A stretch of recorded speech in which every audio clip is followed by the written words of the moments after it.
Bonsoir et bienvenue sur France 3. Vous êtes au bon endroit pour suivre l'actualité dans votre région. Mais avant, les titres de l'actualité nationale ce soir. La France rend un poignant hommage au père Hamel, 1 an après son assassinat par 2 terroristes. Plusieurs centaines de personnes ont assisté à une messe à Saint-Étienne-du-Rouvray en présence d'Emmanuel Macron. Le Sud-Est, toujours meurtri par les incendies, un feu gigantesque continue de gagner du terrain du côté de Bormes-les-Mimosas, dans le Var. Et ce feu qui progresse toujours à Bormes-les-Mimosas, à la une, bien sûr, de votre journal régional. À la mi-journée, il avait parcouru plus de 1000 hectares. Entre 10 à 12 000 personnes ont dû être évacuées. Point complet de la situation dans un instant. À Nice, la ville propose à 90 familles d'être relogées le temps des travaux de la chaussée qui s'était effondrée lors du passage du tunnelier du tramway. Nous verrons pourquoi. OGC Nice contre l'Ajax Amsterdam. C'est l'affiche ce soir à l'Alliance Riviera du match aller du 3e tour préliminaire de la Ligue des Champions. Quelle affiche? Le match se joue à guichet fermé. Et parmi les 35 000 spectateurs attendus, Jean-Bernard Vitiello. Nous serons en direct dans ce journal de l'Alliance Riviera pour les toutes dernières infos. Les supporters, on le voit, sont déjà là. Mais avant, direction tout de suite Bormes-les-Mimosas, dont le feu progresse toujours ce soir. C'est lui qui, depuis hier, concentre les plus gros moyens, car des habitations sont menacées. Cet après-midi, le camping de la Chèvrerie a dû être, par exemple, évacué. Sophia Carias, Laurent Esnault. C'est dans un vacarme assourdissant que cet hélicoptère vient peut-être de sauver ce camping. En quelques allers-retours seulement, il a bloqué pour l'instant le passage du feu. Quelques dizaines de mètres plus bas, dans le camping, c'est l'affolement. C'est mouvementé la fin des vacances, c'est chaud, c'est très très chaud, c'est dur. C'est dur, on a 2 enfants, pareil, un petit peu paniqués quoi. Évacués cette nuit, les campeurs sont revenus débarrasser leurs affaires. Mais le feu n'est pas loin. Depuis le camping, on ne voit pas. C'est ça qui est traite. Voilà, c'est ça qui est traite. C'est qu'on voit pas depuis le camping. On repart pas. Non, on va se mettre un petit peu à l'écart. Et si tout rentre dans l'ordre demain, on revient. Tous des habitués de longue date, les campeurs tentent maintenant de protéger le site des flammes. Qui arrose les arbres, hein.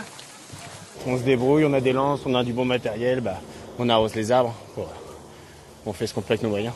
Voilà. Sur la crête, l'incendie avance.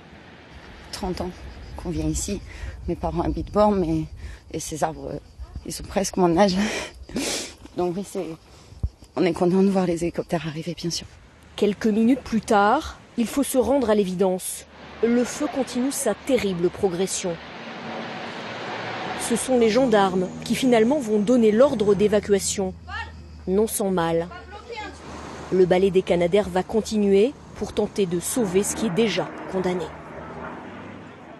Et entre 10 à 12 000 personnes ont dû être évacuées depuis hier soir. Il a fallu trouver des hébergements provisoires. 5 centres d'accueil ont été mis à la disposition des populations déplacées, notamment les campeurs. Et voici qu'une deuxième nuit se profile à l'horizon. Patrick Deus, Franck Faroudia. Dans ce gymnase, 1000 personnes évacuées la nuit dernière ont trouvé un refuge temporaire. Des vacanciers, pour la plupart, pris en charge par la commune. Il y a eu des bus qui ont permis de recueillir les personnes ici, là où les gens sont venus carrément avec leur véhicule ou à pied. Et on a prévu des lits de campement, à manger, à boire. Il y a la protection civile qui est là en cas de besoin pour les médicaments, pour tout. Et là, on est obligé de faire un recensement. Écoles, collèges, gymnases, jusqu'à la salle des fêtes de la mairie ont été réquisitionnés pour absorber plus de 10 000 personnes en camping, en centre de vacances, en résidence secondaire. Comme cette famille, à l'abri, dans le haut du village, scrutant au loin le balai interminable des Canadaires. J'ai des amis qui m'ont appelé pour me dire écoutez, qu'il fallait que le Cabénal Gaubela se faisait débarquer. Du coup, j'ai réveillé ma famille, sauf que aussi les gardiens du domaine ont réveillé tout le monde. Et on est tous partis à 2h30, 3h du matin pour des centres, des gymnases et tout à Bormes. Une évacuation réalisée dans un temps record sur décision du maire de la commune. On a eu connaissance de l'incendie, de la rapidité de propagation. On s'est dit avec les sapeurs-pompiers, on a pris la décision d'évacuer tous les campings dans la ligne de mire et tous les lotissements dans la ligne de feu. Ça s'est fait dans le calme, ça s'est fait sur 3 heures de temps. Il y a eu à peu près entre 10 000 et 12 000 personnes évacuées. Certaines, par leurs propres moyens, se sont retrouvées ou sur la plage ou dans leur voie véhicule. et les autres dans les locaux communaux de Bormes, du Lavandou et même de la Londe. Beaucoup espèrent retrouver leur petit coin de vacances rapidement. Tout dépendra de la situation sur le front de cet incendie qui a déjà ravagé plus de 1000 hectares de forêt. Et en cas de crise majeure comme aujourd'hui, avec cette prolifération des incendies, le CESOC est déclenché. Il s'agit du Centre zonal opérationnel de crise, un centre unique en France, basé à Marseille et qui couvre les 21 départements de la zone de défense et de sécurité sud. Présentation avec Robert Papin et Frédéric Renard. Cap Est et on verra après pour l'engagement la Bastidonne ou Arctique. Depuis sa création en janvier dernier, le CESOC Sud fait face à sa première grande crise. Depuis 3 jours, les incendies font rage dans les Bouches-du-Rhône et le Var. Des maisons et tout, donc on fait le deuxième Canadair de Nîmes. On a aujourd'hui une structure qui est intégrée, qui est interministérielle, qui regroupe des militaires, des fonctionnaires de statuts très différents, qui apportent chacun leur savoir-faire. Et l'objectif, c'est d'être efficaces ensemble en optimisant en fait les capacités de chacun. Ici, pompiers, gendarmes, policiers, armées de terre et de l'air, le CRIR, tous travaillent ensemble.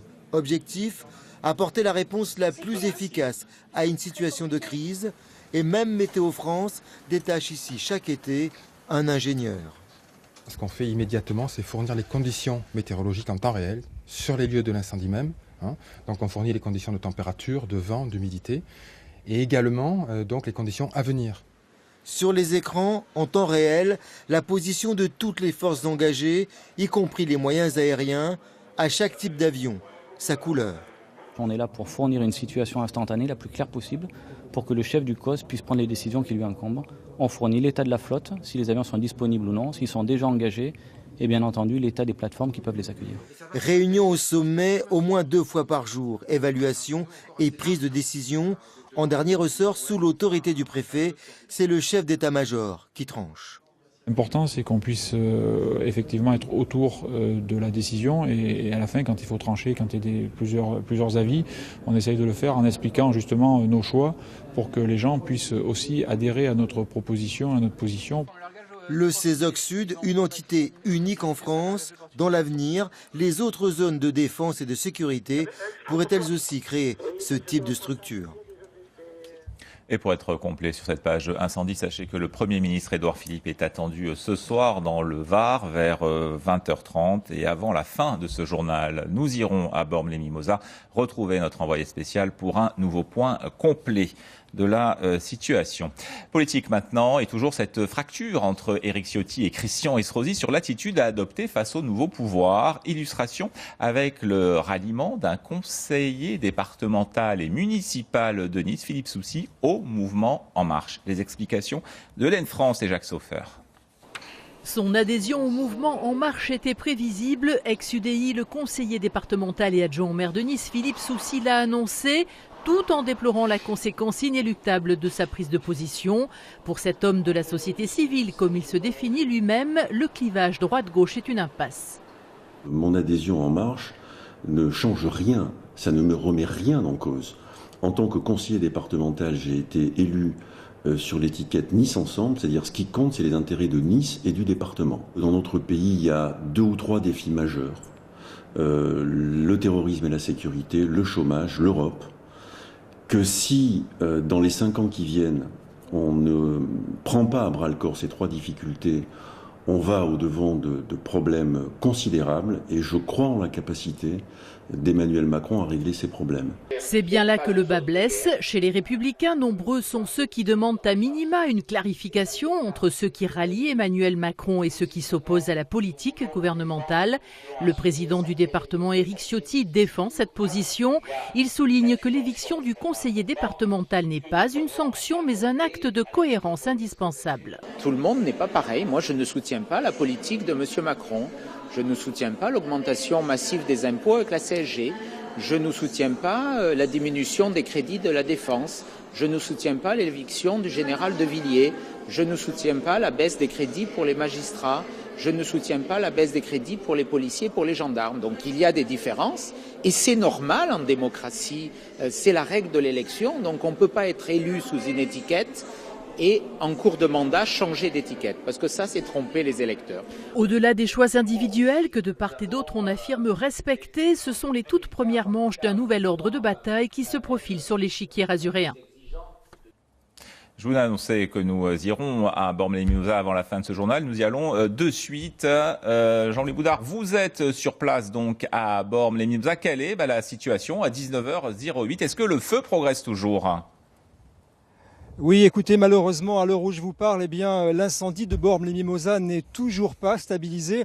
Après une accalmie ce matin, eh bien, le vent a repris de plus belle en milieu de journée et donc les Canadair ont repris leur travail. 4 Canadair ont survolé sans relâche le ciel de Bormes-les-Mimosas toute l'après-midi pour tenter de maîtriser l'avancée des flammes. Malgré cela, eh bien, ce soir, le bilan des dégâts dans la forêt varoise se monte à 1500 hectares détruits. C'est beaucoup. Fort heureusement, il n'y a aucune victime à déplorer.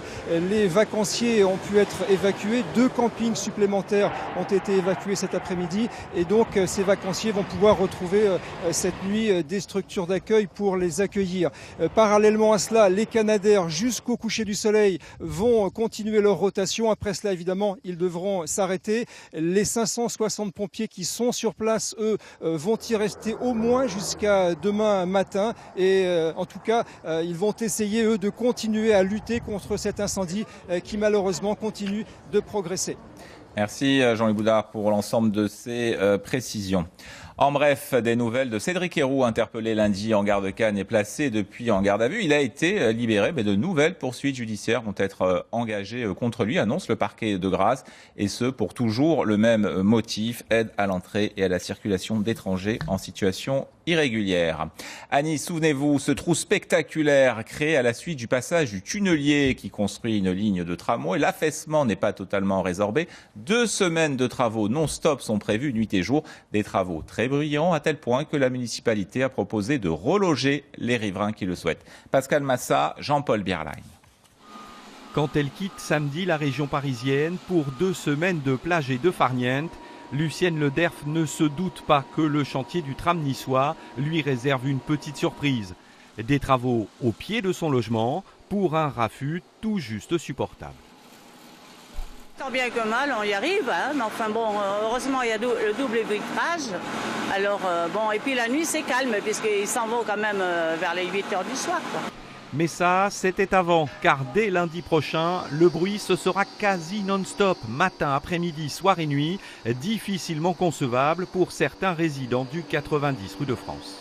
Déjà la nuit, on entend du bruit. Alors ils disent qu'ils vont accélérer parce que moi j'ai déjà l'impression que ça continue la nuit et c'est ça qui est fou. Donc si ils vont intensifier les travaux, ça va sûrement être beaucoup plus fort. Et ce sera l'enfer, c'est pas possible. Responsable de cet enfer, cette impressionnante cavité apparue le 5 juillet dernier à seulement 120 mètres de la sortie prévue du tunnelier. Un affaissement d'une partie de la chaussée comblé par plusieurs dizaines de mètres cubes de béton. Une chaussée et un sous-sol qu'il faut désormais stabiliser par des injections pour que le tunnelier puisse reprendre sa marche. Là, il y a une phase d'injection plus lourde pour laquelle on a demandé finalement à l'entreprise de le faire de façon très accélérée.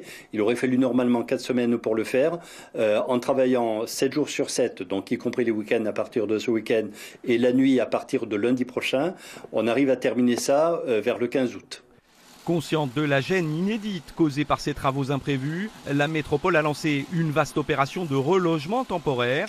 90 familles au total pourraient être concernées. 5 familles pour l'heure seraient intéressées par un relogement. Certaines d'entre elles se laissant quand même la possibilité d'y revenir après la première nuit de travaux qui se déroulera le lundi 31 juillet en fonction donc effectivement du volume sonore. Le tunnelier devrait reprendre mi-août son avancée pour une sortie prévue normalement début septembre.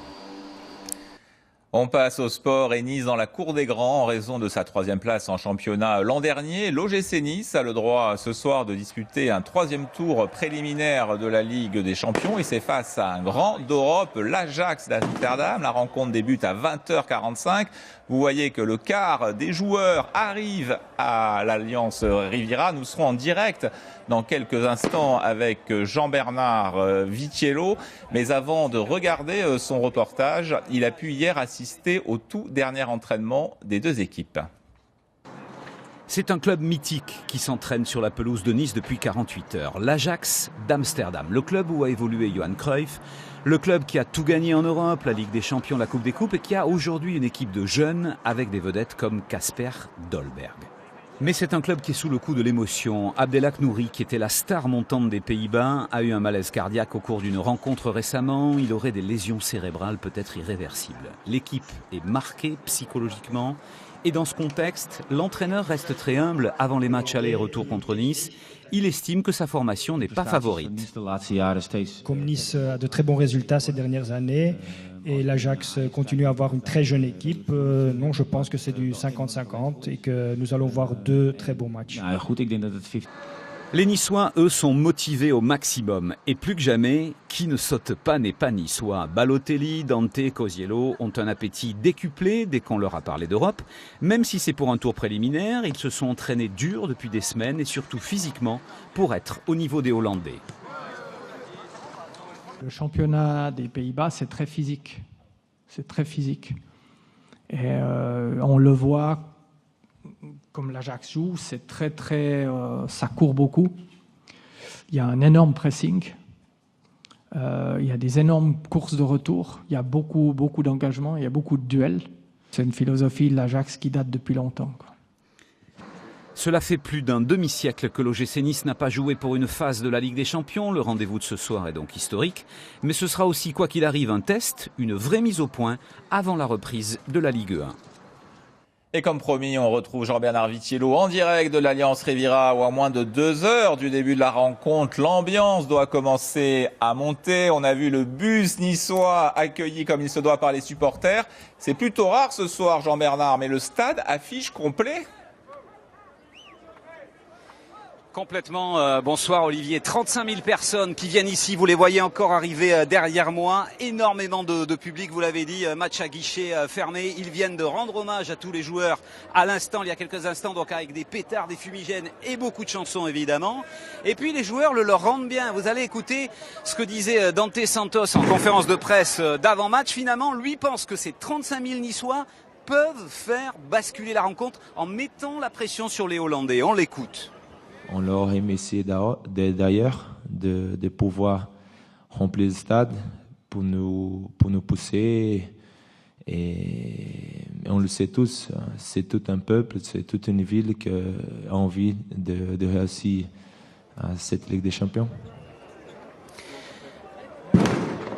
Voilà, et je voudrais préciser qu'il y a une très forte cohésion entre les joueurs, les supporters évidemment et le club.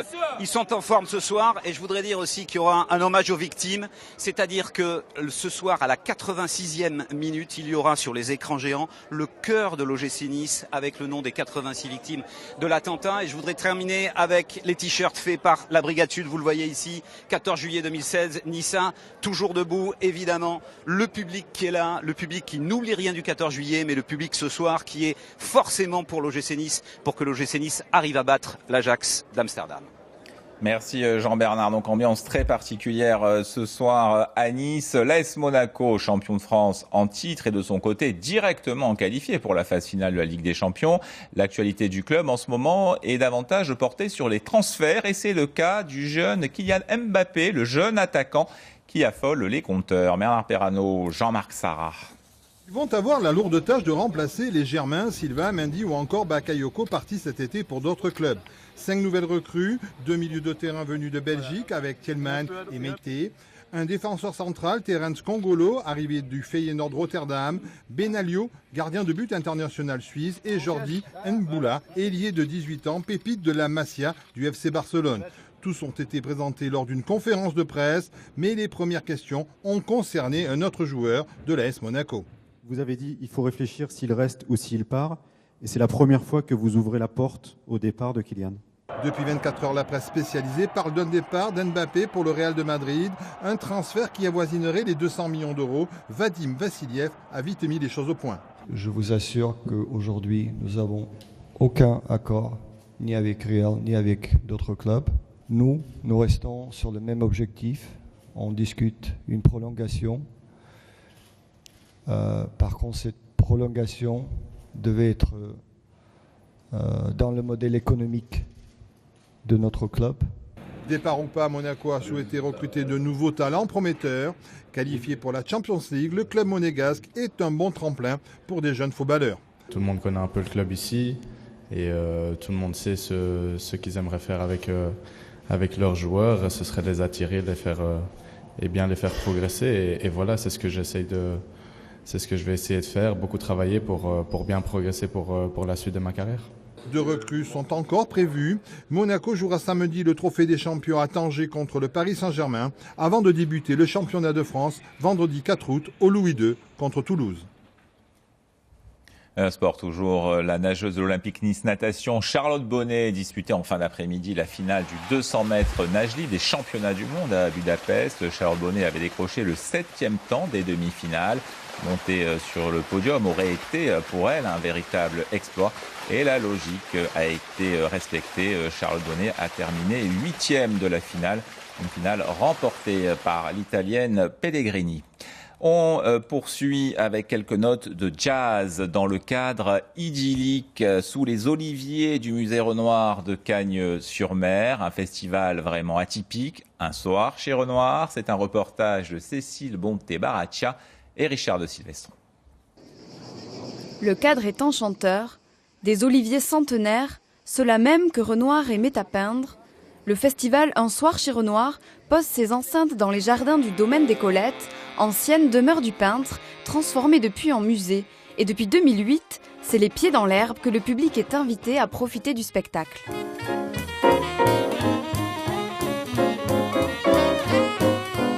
Ce soir, place au jazz des années 40 et à Glenn Miller, Into the Mood, Moonlight Serenade, ses plus grands tubes, mais pas que. Sur scène, 16 musiciens et 3 chanteuses revisitent l'ensemble du répertoire du jazzman américain.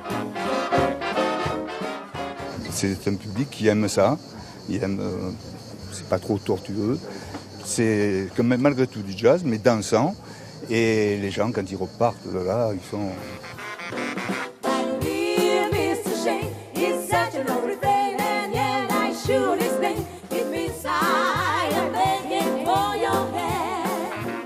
Invité chez Renoir, le concept a conquis le public.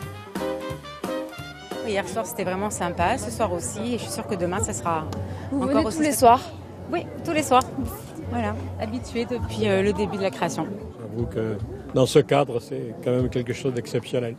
On profite juste comme ça de la musique, et voilà, on pense à autre chose en même temps. Et voilà. On passe un bon moment.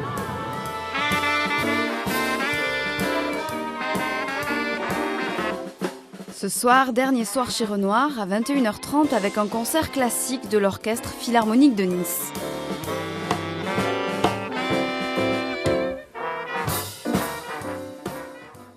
Avant de se quitter, je vous rappelle la principale information de ce journal. Le feu qui progresse toujours à Bormes-les-Mimosas. 1500 hectares déjà partis en fumée, entre 10 à 12 000 personnes évacuées. Pour suivre l'évolution de la situation, notre site internet paca.france3.fr. Vous pouvez également nous suivre sur les réseaux sociaux. C'est la fin de ce journal. Très belle soirée et à demain.